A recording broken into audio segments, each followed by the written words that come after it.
আজকে কাটবো কচুর শাক। আর এই দেখুন একদম 6 ফুটে কচুর শাক।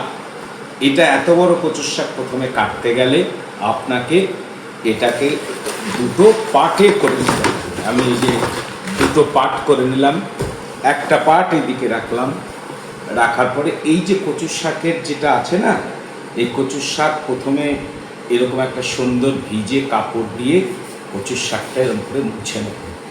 কারণ এগুলো মনে রাখবেন যে জঙ্গলের মধ্যে হয়, সেই জন্য ভিজে কাপড় দিয়ে ভালো করে মোছার পরে এটা কিন্তু কাটতে হবে।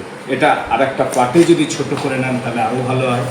এই যে এই যে সামনের অংশটাকে একটু ফেলে দিন। তারপরে এই যে উপরের যে আবরণটা আমাকে বের করতে হবে। উপরের আবরণটা এইভাবে টানলেই কিন্তু পুরো খুলে আসবে। এই যে এইভাবে এইভাবে